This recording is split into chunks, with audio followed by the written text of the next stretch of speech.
The sky above Zalari Prime burned with unnatural fire as the massive black ships descended through the atmosphere like hungry vultures. Elder Kethfer pressed his four-fingered hand against the crystal window of his command center, watching his beautiful world die before his eyes. The tall spires that had stood for thousands of years were crumbling, their glowing surfaces going dark one by one as the enemy weapons found their mark. "How many ships did we lose in the last attack?" he asked his aide, a young Zelari, whose skin normally glowed with soft blue light. Now that light flickered weakly, showing his fear and exhaustion. 12 more, Elda. The harvesters destroyed them before they could even fire back. The aide replied, his voice barely above a whisper. Their weapons just absorbed our energy beams and grew stronger.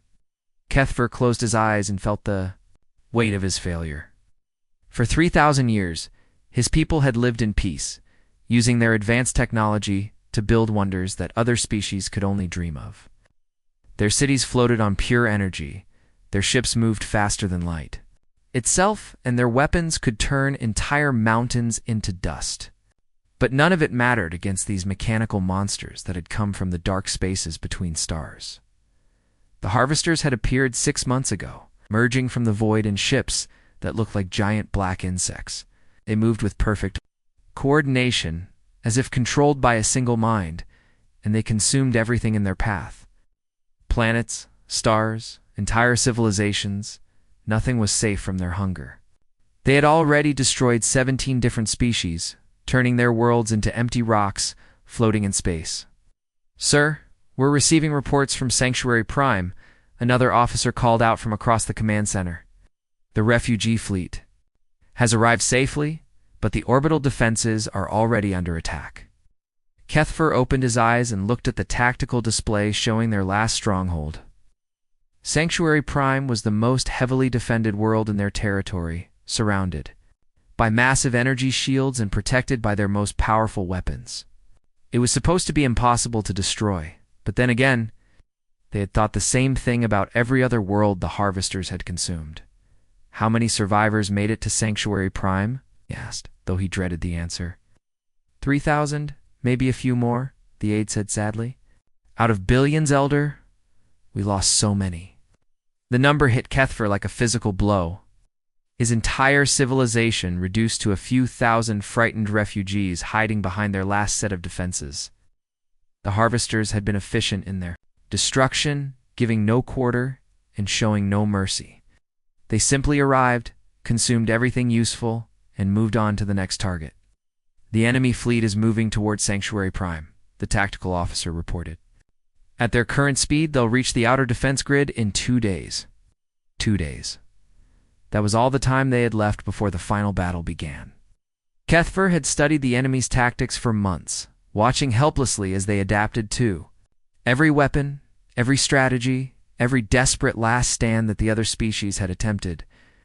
The harvesters learned from each encounter, becoming stronger and more efficient with every victory. "Send out the distress beacon," Kethfer ordered, his voice heavy with despair. "Broadcast on all frequencies, all languages, all forms of communication. We know. If there are any allies left in this galaxy, any species that hasn't been destroyed yet, they need to know what's coming." The communications officer nodded and began working at his station. Within minutes, a powerful signal was streaming out into space, carrying the Zellari's desperate plea for help. The message was simple. Their civilization was dying, and they needed help to survive. But even as the signal went out, Kethfer knew it was probably useless. The harvesters had been sweeping across this entire section of the galaxy for years, consuming everything in their path. What were the chances that anyone was left to hear their call? What were the chances that anyone would be both willing and able to help? "Elder," the aide said quietly, "what if no one comes?" Kethfer looked at the young Zellari, seeing his own fear reflected in those dimming eyes. "Then we make our last stand on Sanctuary Prime, and we make sure the galaxy remembers what happened. Here, we fight until the very end, not because we think we can win, but because that's what civilized beings do when faced with extinction." The command center fell silent, except for the quiet hum of their equipment and the distant rumble of explosions as the last of their orbital platforms were destroyed. Through the crystal windows, they could see the Harvester fleet growing larger. As it approached, their black ships blotting out the stars like a plague of mechanical locusts. Time was running out for the Zalari, and their desperate message was racing through the darkness of space, hoping against hope that someone, somewhere, would hear their call and come to their aid. But as the enemy ships grew closer and their options grew fewer, it seemed more and more likely that they would face their end alone. The last light of their ancient civilization flickering out in the endless night. 3 days had passed since. The distress signal went out, and the Harvester fleet was now visible to the naked eye, as dark spots against the starfield. Elder Kethfer sat in his command chair, watching the tactical display show their approaching doom. The massive enemy ships moved in perfect formation like pieces on a chessboard controlled by an invisible master, the outer defense grid. His reporting contact, his communications officer, called out, "The Harvesters have begun their attack pattern." Kethfer nodded grimly. This was how it always began. The mechanical invaders would test the defenses first, learning how the shields worked and what weapons they faced. Then they would adapt their technology and strike with overwhelming force. It was the same pattern they had used to destroy 17 other civilizations. "Hold defense stations. Hold your fire until they're within range," Kethfer ordered. "Make every shot count." The first wave of Harvester scouts began their approach when something impossible happened. A crackling sound came from the communication system, not the clean quantum signals they were used to, but something primitive and full of static. The sound was so strange that everyone in the command center turned to look at the communications officer. "What was that?" Kethfer asked. The communications officer pressed his hands against his headset, listening carefully. "Sir, it's a response to our distress call, but the signal is coming through old electromagnetic waves, not quantum channels." "That's impossible," Kethfer said, standing up from his chair. "No advanced civilization has used electromagnetic waves for deep space communication in thousands of years." The static-filled voice came through the speakers again, speaking in broken but understandable galactic common. "Unknown vessels. This is Captain Hansel of the Terran Defense Fleet. We received your distress call. We're coming. Hold the line." The entire command center fell silent. Kethfer stared at the communications panel as if it had just spoken in an ancient dead language. "Terran? What species calls itself Terran?" "Sir, I'm running the name through our database," the information officer said, his fingers dancing over his controls. "I'm not finding any record of a species called Terrans or any star system named Terra. Maybe they're from outside our galaxy," the aide suggested. "Some of the signals we've detected from deep space use similar primitive technology." Before anyone could respond, the tactical officer's voice cut through the discussion. "Sir, we're detecting mass displacement at the edge of our solar system. Ships are entering our space." Kethfer turned to look at the main display, expecting to see more Harvester reinforcements. Instead, the screen showed something that made no sense at all. The new ships looked nothing like the sleek, energy-based vessels that every known civilization used. These crafts were bulky and angular, with hard edges, and what appeared to be controlled explosions coming from their rear sections. "Are those ... Are those chemical rockets?" the tactical officer asked in disbelief. "Run a full scan," Kethfer ordered, his scientific curiosity overriding his fear for a moment. "I want to know everything about these vessels." The results made even less sense. The ships were made of refined metal, not energy matrices or quantum-stable materials. They had no visible shield generators, no energy weapons, and their propulsion systems were based on burning fuel and venting the exhaust for thrust. By all technological standards, they should have been museum pieces from the early days of spaceflight. "How many ships?" Kethfer asked. 47 so far, sir, but more are arriving every minute," the tactical officer replied. "They're forming up in a loose formation, but it's not like any military pattern I've ever seen." More ships continued to appear, each one as primitive-looking as the last. Some were small and fast. Others were massive and covered in what looked like weapon ports. All of them had names painted on their hulls in simple letters: Indomitable, Defiant Thunder, Iron Will. steadfast. The names meant nothing to the Zelari, but there was something about them that suggested strength and determination. "We're receiving another transmission," the communications officer announced. This time, the voice was clearer, coming from a different ship. "This is Admiral Jinwoo of the Terran Defense Fleet. We know you don't know us. We know our technology looks primitive compared to yours. But we've been fighting these machine bastards for 3 years, and we've learned a few things about how to hurt them." Kethver Shade looked at him with confusion. "Machine bastards? Is that what they call the harvesters?" "Admiral Jinwoo," Kethver spoke into the communications system. "I am Elder Kethver of the Zelari people. We are grateful for your response, but I must warn you that these enemies are unlike anything you've faced before. They adapt to our weapons and turn our own technology against us." The human admiral's laughter came through the speakers, a sound that was both reassuring and slightly mad. "Elder, with respect, I don't think these machines have ever faced anything like us either. We don't use energy weapons. We don't have fancy shields, and we sure as hell don't fight fair. Sometimes the old ways are the best ways." As if to prove his point, the human fleet began moving toward the harvester formation, the primitive engines roaring like angry beasts. The Zelari watched in amazement as these unknown warriors, using technology that seemed centuries out of date, prepared to face the mechanical apocalypse that had destroyed countless advanced civilizations. Perhaps, Kethver thought, there was still hope after all.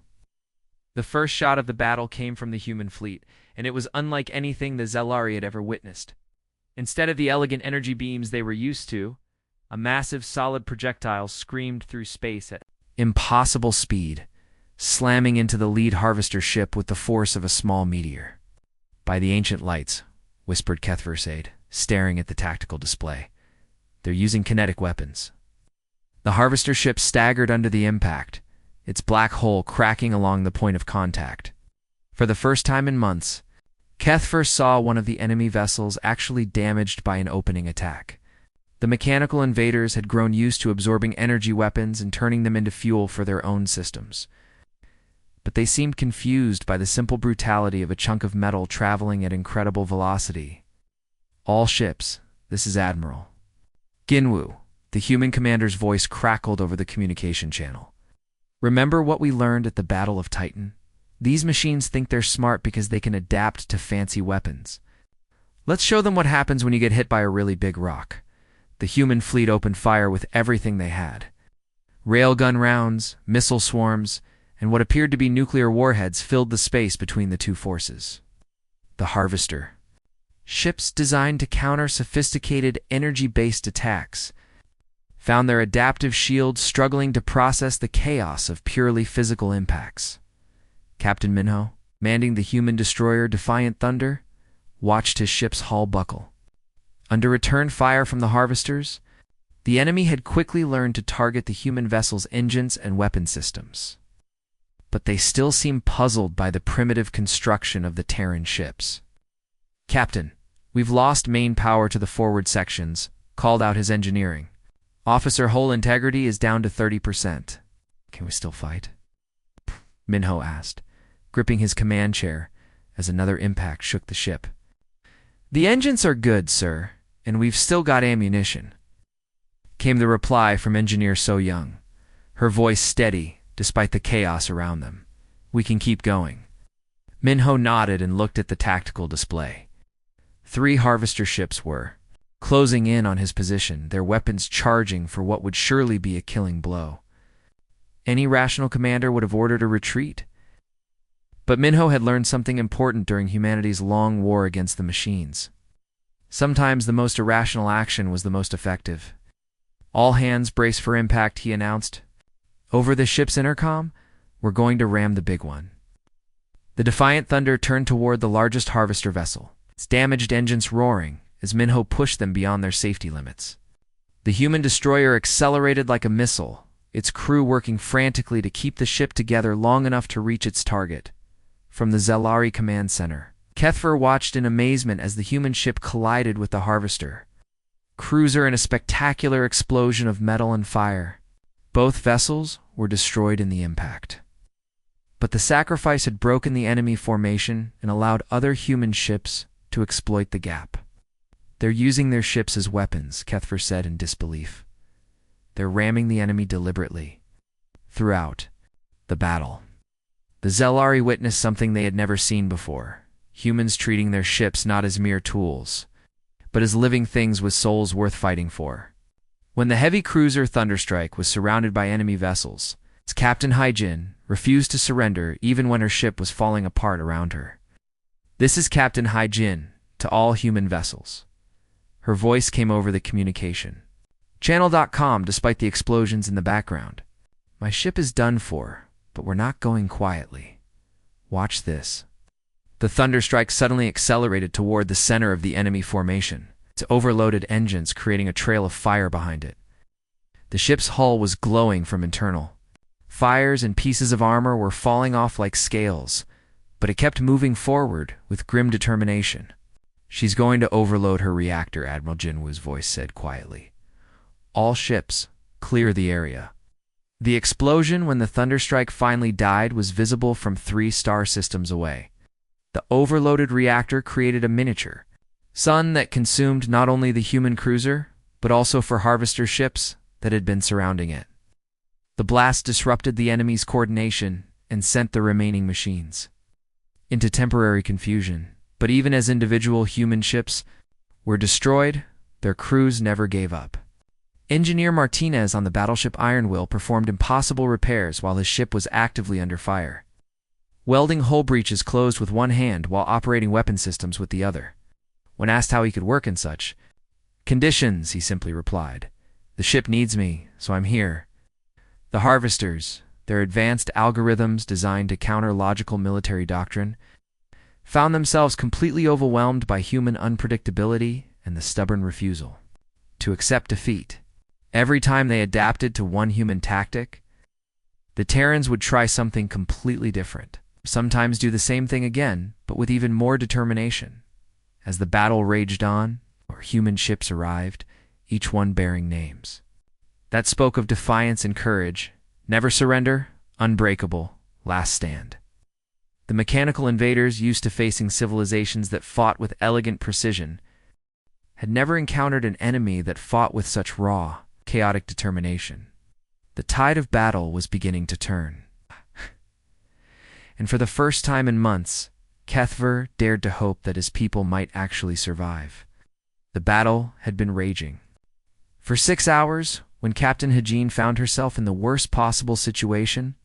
Her heavy cruiser Thunderstrike was surrounded by 3 harvester destroyers, each one larger and more heavily armed than her ship. The enemy vessels moved in perfect coordination, their weapons systematically destroying her defenses piece by piece. "Captain, we've lost both main engines," reported her engineering officer, sweat dripping down his face as he worked frantically at his controls. "Life support is down to emergency power, and we're venting atmosphere from decks 3 through 7.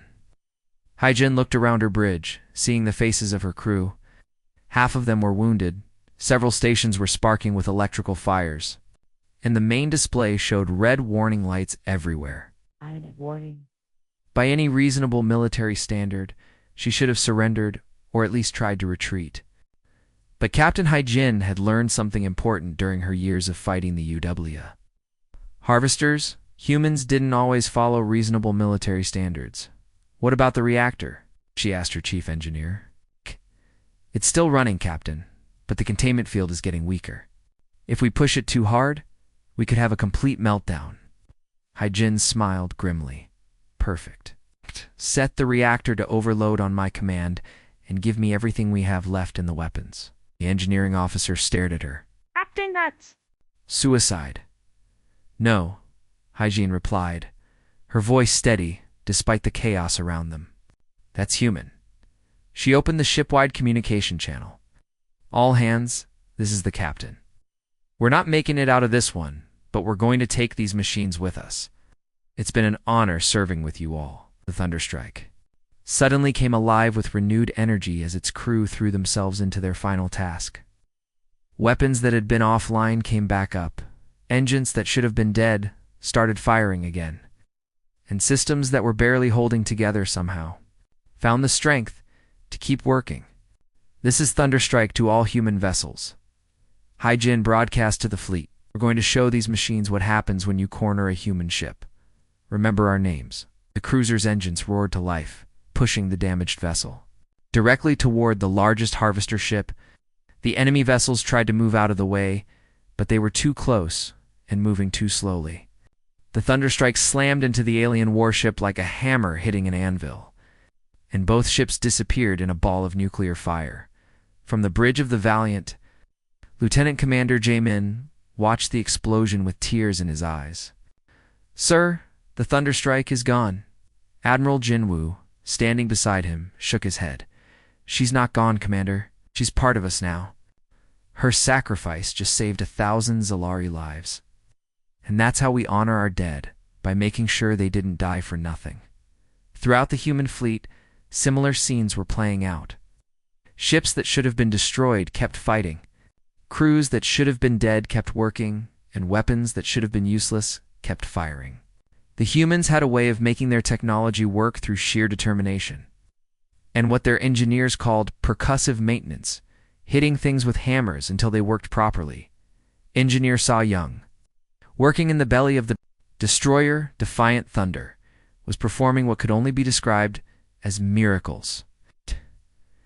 With the ship's hull cracked open to space and enemy fire pouring in through the breach, she was somehow keeping the engines running by manually rerouting power. Cables and welding connections while wearing a spacesuit.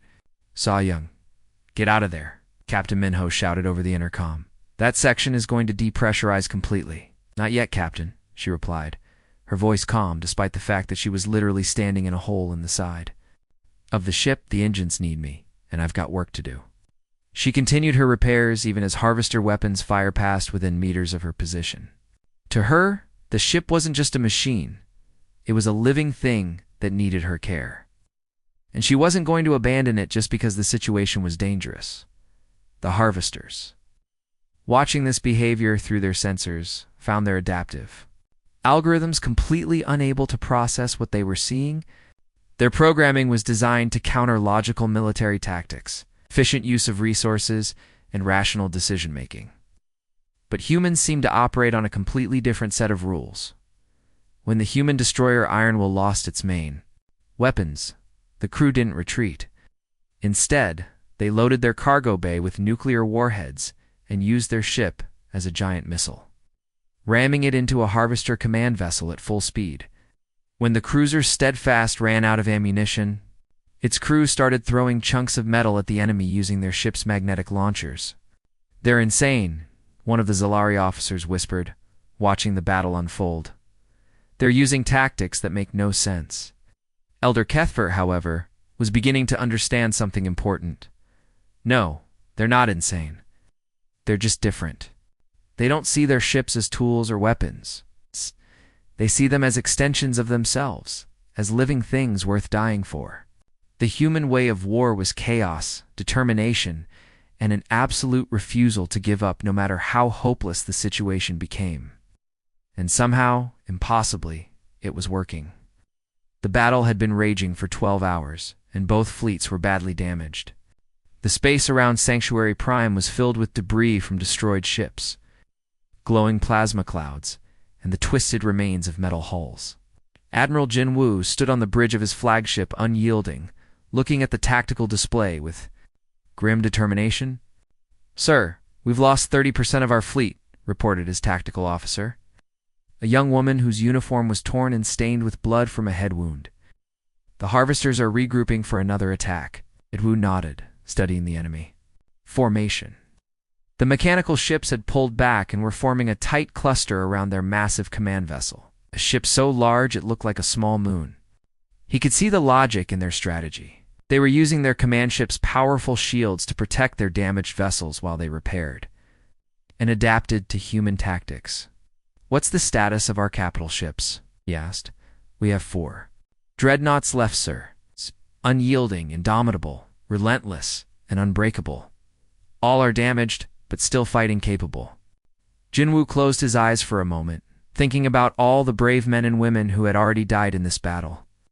Captain Haijin and her crew on the Thunderstrike, Captain Minho who had rammed his destroyer into the enemy line, Engineer, Soyoung who had kept her ship running until the very end.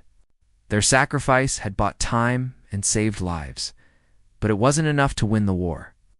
"Sir, the harvesters are beginning their final attack," the tactical officer reported. "They're moving in perfect formation again." Ginwoo opened his eyes and looked at the display. Enemy ships were advancing like a wall of death, their weapons charging and their shields at full strength. Even with all the damage the human fleet had inflicted, there were still too many of them. Conventional tactics, even human ones, wouldn't be enough to break through their defenses, but humans had one advantage that no machine could understand or replicate: the willingness to sacrifice everything for others, even strangers they had never met. "Open a channel to all remaining capital ships," Jinwoo ordered. "Channel open, sir." "This is Admiral Ginwoo to all dreadnought commanders. We're going to do something that no rational species would ever attempt. We're going to ram the command vessel directly." There was a moment of silence on the communication channel. Then, Captain Dong Haein of the Indomitable spoke up. "Admiral, that's suicide. Even if we break through their shields, we'll all be killed in the impact." "I know, Captain," Jinwoo replied calmly. "But if we don't destroy their command ship, they'll just regroup and continue their attack. The Zelari will die, and then these machines will move on to the next system and the next, until they've consumed the entire galaxy." "Sir," came the voice of Captain Sujin from the Relentless, "what about our families back home? What about Earth?" Ginwoo thought about his wife and children, safe in their home and soul, probably watching the stars and wondering if he would ever come back. "That's exactly why we have to do this. If we don't stop them here, they'll eventually reach Earth." 2. One by one, the other captains confirmed their understanding. Captain Yenho of the Unbreakable was the last to speak. "Admiral, it's been an honor serving with you." "The honor has been mine," Jinwoo replied. "All ships, form up for final attack. Maximum engine power, all weapons ready." The 4 human dreadnoughts moved into a tight diamond formation, their engines roaring like angry beasts as they accelerated toward the Harvester command vessel. The enemy ships tried to intercept them, but the smaller human vessels threw themselves into the path of the alien weapons, sacrificing themselves to clear the way for the capital ships. "Engineering, give me everything the reactor can handle," Jinwoo ordered. "Sir, if we push the engines any harder, we'll have a complete meltdown," his chief engineer warned. "Then we'll have a meltdown," Jinwoo said firmly. "But first, we're going to ram that command ship." The 4 dreadnoughts accelerated beyond their design limits, their hulls glowing from the heat of overloaded engines. The ships themselves seemed to scream in defiance as they charged toward the massive enemy vessel, their crews working frantically to keep them together for just a few more minutes. The Harvester command ship tried to move out of the way, but it was too massive and too slow. The 4 human ships struck it like meteors, their combined mass and velocity punching through the alien shields and driving deep into the enemy vessel's core. The explosion that followed was visible from 3 star systems away. The Harvester command ship cracked open like an egg, its destruction sending electromagnetic pulses through the enemy fleet that scrambled their coordination systems. Without their central command, the remaining Harvester ships fell into chaos, their perfect formation collapsing as they lost the ability to communicate with each other. Elder Kethfer, watching from his command center, saw the enemy fleet begin to retreat for the first time in months. The surviving Harvester ships, no longer able to coordinate their attacks, were falling back toward the edge of the system. "They're running," he whispered in amazement. "The machines are actually running away." The battle was over, and somehow, impossibly, the humans had won. Their engines had roared in the darkness, and they had never given up.